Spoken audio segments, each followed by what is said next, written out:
It's interesting what you say, and I'm sorry if it sounds like a plug, but KYP.ai actually measures that kind of productivity changes, whether it's an arm, Yep. quarter of an arm or a leg. And what I'm seeing is smaller teams are now enabled to do more than they used to do. And some of those small teams might be very senior folks, like, they might be senior in marketing, they might be senior in wherever there is content Hmm. and unstructured information is involved. But of course, it's not just limited to unstructured information. You can get, pivot tables done and you can get analysis on your spreadsheet. And so there's a lot that is being achieved and it is quite significant. And I think it's maybe a question for you where you think the sort of what the outlook is. But one thing that I think is coming through is that companies will be able to do the same amount of work with fewer people, and that's something that does worry people, doesn't it? Because of the future of jobs.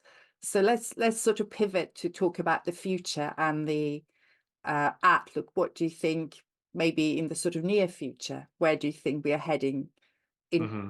just even in 2024? Maybe this first wave of adoption will be over and we'll see something different. Hmm.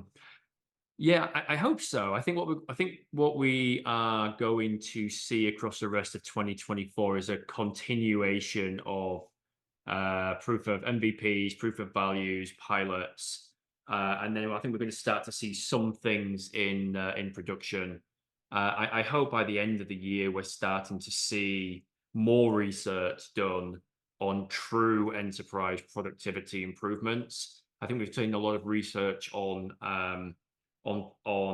early research on things where there has been small isolated cases of improvements in areas.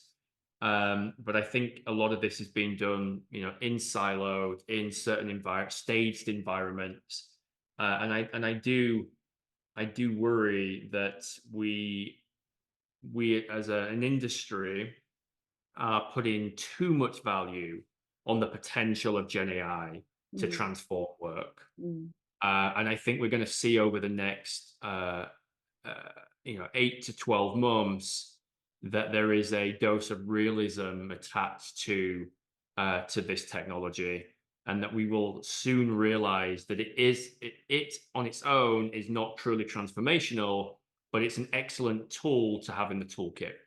It's the Swiss Army knife yeah. as opposed to the screwdriver or the spanner, where we can do a few different things with it.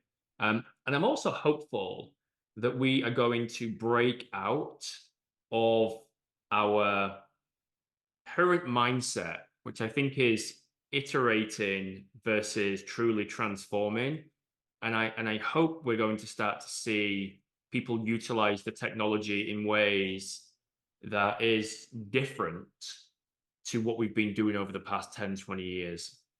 I really do hope that we start using Gen AI to concentrate on revenue improvements, revenue increases, and we really start to use the fact that this is a creative tool, set of tools, and that we can do some really interesting things with it, with the right permissions, to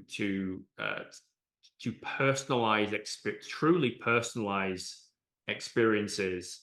Um, and I just hope we go down that route, because I think if we are just going to utilize it as an incremental stepping stone onto something else that comes out next, then I think it's wasted. I'll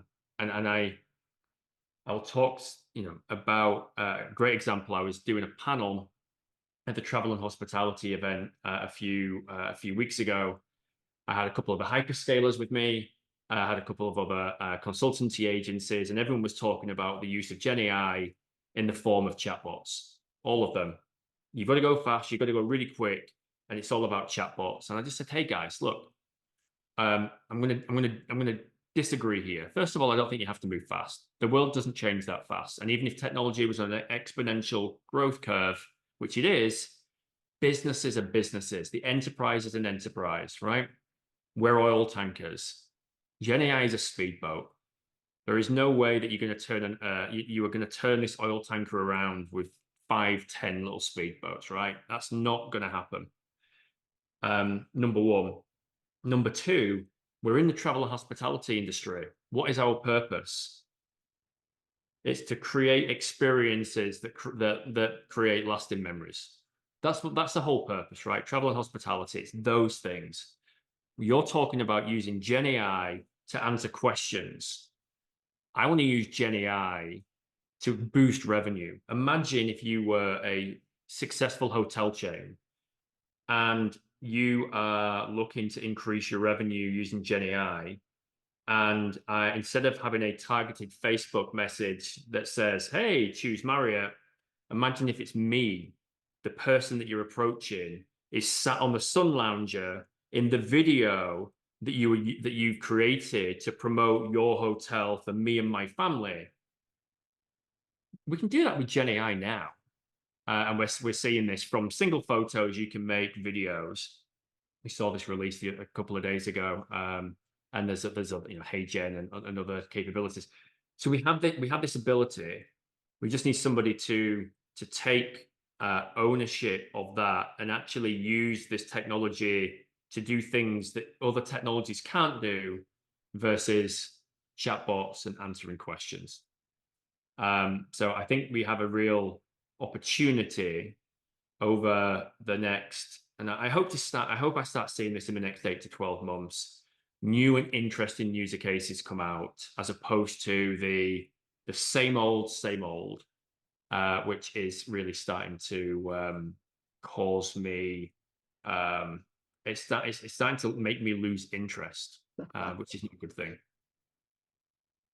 Wayne, I love your analogies. I love the Swiss Army knife, and I love the fact that, AI is like a fast boat, and the rest of us are on a shipping container. I think that's so very true. And really interesting perspectives too. Thank you very much. You're welcome. Thank you for having me, Sarah. Great questions.